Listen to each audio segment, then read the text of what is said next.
Os anjos são seres celestiais que mais despertam o interesse das pessoas, inclusive aquelas que não são cristãs.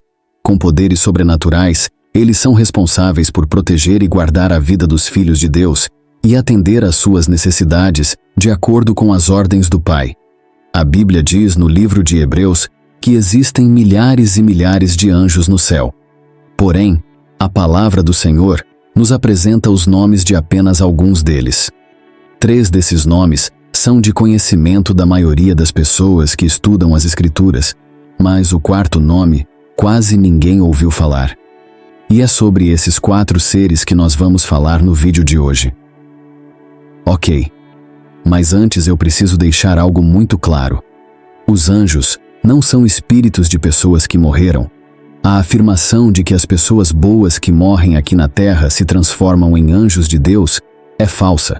A Bíblia é muito clara ao afirmar que nós, seres humanos, e os anjos não fazemos parte da mesma classe de criaturas do Senhor. Leia comigo o que está escrito no Salmo 8. Quem é o homem para que com ele te importes, e o filho do homem para que com ele te preocupes? Tu o fizeste um pouco menor do que os seres celestiais, e o coroaste de glória e de honra. Tu o fizeste dominar sobre as obras das tuas mãos. Sobre os seus pés tudo puseste, todos os rebanhos e manadas, e até os animais selvagens, as aves do céu, os peixes do mar, e tudo que percorre as veredas dos mares. E outra coisa que eu quero que você saiba é que entre os seres celestiais que nós vamos estudar aqui, estão também os anjos caídos, que foram expulsos do céu e lançados à terra. E o primeiro anjo que a Bíblia menciona, o nome é Satanás. De acordo com o capítulo 1 do livro de Gênesis, no 2º dia da criação, depois de já ter feito o dia e a noite, Deus criou o céu. Alguns estudiosos dizem que nesse mesmo dia foram criados os anjos, e entre eles havia um que impressionava por sua beleza e seu poder. Esse querubim é chamado por muitas pessoas de Lúcifer. Apesar de não encontrarmos esse nome nas Escrituras Sagradas, seu significado é anjo de luz, ou estrela da manhã. A história da queda de Satanás é contada em 2 capítulos do Antigo Testamento, em Ezequiel capítulo 28 e Isaías capítulo 14.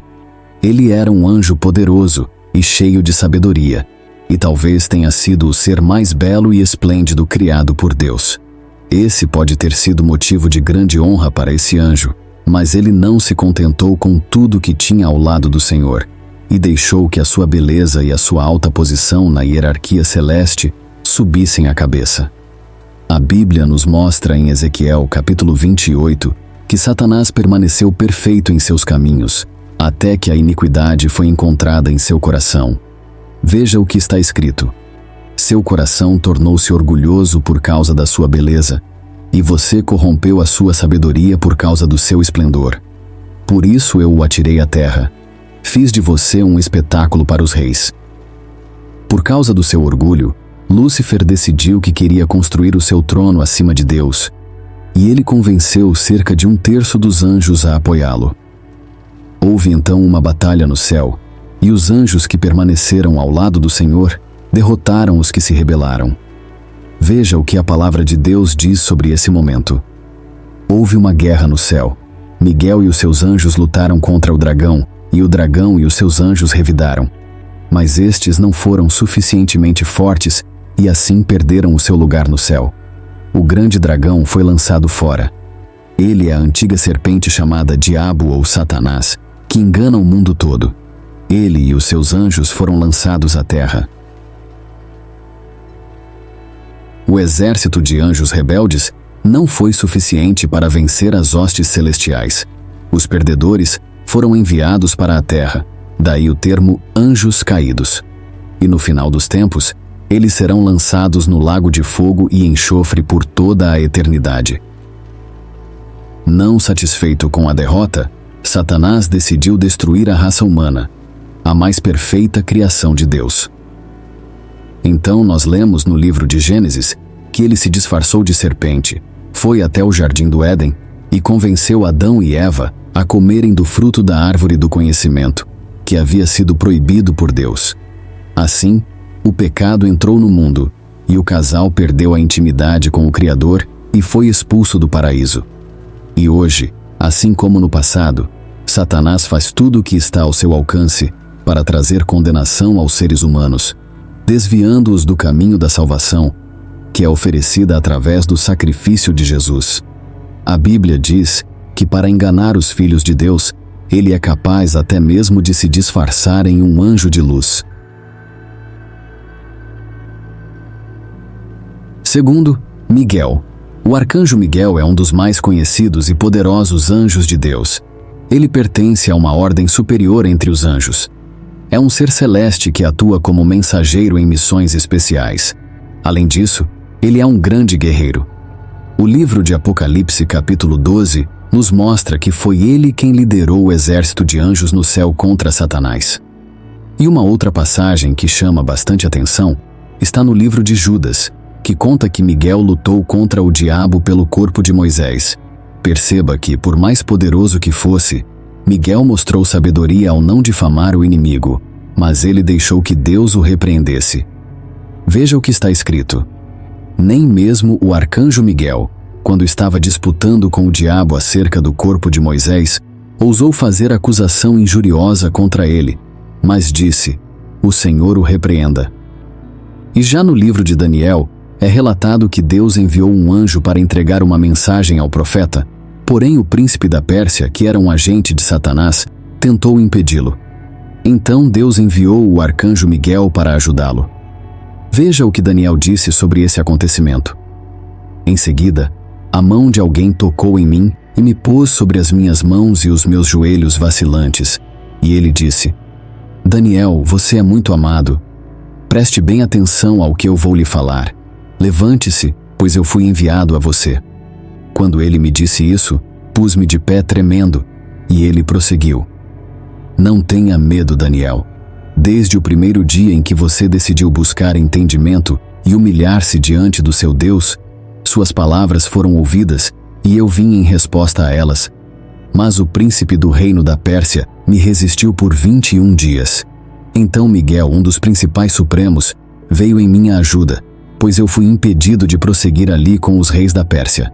Agora vim explicar-lhe o que acontecerá ao seu povo no futuro, pois a visão se refere a uma época futura. Olha isso, irmãos. Todos esses relatos mostram que Miguel realmente é um ser celestial dos mais poderosos. Terceiro, Gabriel.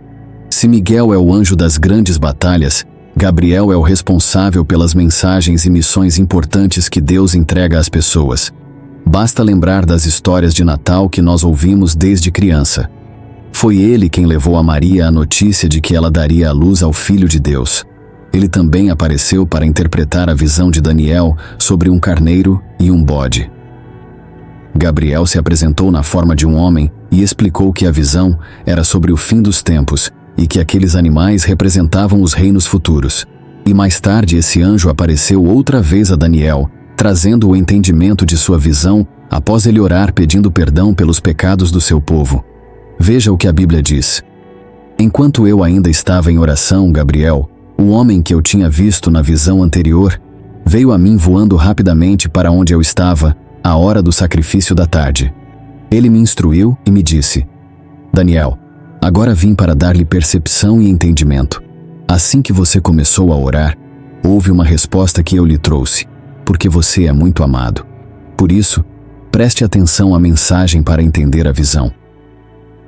Muitos anos depois, o anjo apareceu ao sacerdote Zacarias quando ele foi oferecer incenso a Deus no templo. Gabriel profetizou a Zacarias que ele e a sua esposa teriam um filho chamado João Batista e que esse filho seria o responsável por preparar o povo para receber o Salvador. Zacarias duvidou da mensagem e, como castigo por sua incredulidade, ele ficou mudo até o menino nascer. 6 meses depois de falar com Zacarias, o anjo Gabriel apareceu a uma jovem chamada Maria e disse que ela ficaria grávida e daria à luz ao Filho de Deus. Maria não entendeu, por ser ainda virgem, mas Gabriel explicou que o Espírito Santo viria sobre ela. E agora, vamos passar para o último anjo nomeado na Bíblia, que a maioria das pessoas nem sabe que existe. Seu nome é Abaddon ou Apollon. Abaddon ou Apollon são os nomes em hebraico e em grego que significam anjo do abismo. Esses nomes fazem referência à destruição. E esse anjo é mencionado pelo apóstolo João em Apocalipse capítulo 9, durante o toque da quinta trombeta. Vamos ver o que a Bíblia diz sobre ele. O quinto anjo tocou a sua trombeta e viu uma estrela que havia caído do céu sobre a terra.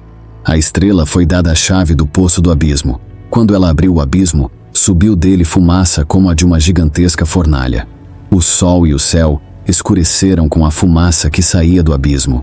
Da fumaça saíram gafanhotos que vieram sobre a terra, e a eles foi dado poder como dos escorpiões da terra. Eles receberam ordem para não causar dano nem à relva da terra, nem a qualquer planta ou árvore, mas apenas aqueles que não tinham o selo de Deus na testa. Não lhes foi dado poder para matá-los, mas sim para causar-lhes tormento durante 5 meses. A agonia que eles sofreram era como a de picada de escorpião. Naqueles dias, os homens procurarão a morte, mas não a encontrarão. Desejarão morrer, mas a morte fugirá deles. Os gafanhotos pareciam cavalos preparados para a batalha. Tinham sobre a cabeça algo como coroas de ouro, e o rosto deles parecia rosto humano. Os cabelos deles eram como os de mulheres e os dentes como os de leão. Tinham couraças como couraças de ferro, e o som das suas asas era como o barulho de muitos cavalos e carruagens correndo para a batalha. Tinham caudas e ferrões como de escorpiões, e na cauda tinham poder para causar tormento aos homens durante 5 meses. Tinham um rei sobre eles, o anjo do abismo, cujo nome em hebraico é Abaddon e em grego Apollon.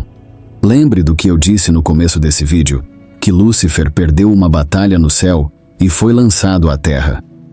Alguns teólogos acreditam que Abaddon ou Apollon seria ele, o próprio Satanás. Porém, essa teoria é pouco provável. Afinal de contas, Lúcifer não foi o único que caiu do céu depois da batalha contra o exército de Deus, não é mesmo? Então, na verdade, este é mais um anjo caído que se tornou líder de uma hoste demoníaca que governa o abismo. Mas nós devemos sempre lembrar que o controle de tudo está nas mãos de Deus. Amém? É Ele quem determina o tempo de abertura e de fechamento do abismo do qual Abaddon ou Apollon aparece como governante. Isso significa que, na realidade, Deus é quem detém essa chave, mas, de acordo com seus propósitos divinos e o cumprimento dos seus planos, Ele cede essa chave temporariamente ao diabo para atormentar as pessoas que não se renderam a Jesus Cristo durante a grande tribulação. E isso explica por que esse anjo é descrito como o rei do abismo em Apocalipse capítulo 9. Assim como Satanás e os seus outros demônios, Abaddon ou Apollon também será derrotado por Cristo no final dos tempos e passará a eternidade no lago de fogo, no inferno, onde haverá choro e ranger de dentes. Se você gostou dessa mensagem, compartilhe com seus amigos e se inscreva aqui no meu canal. Que Deus te abençoe.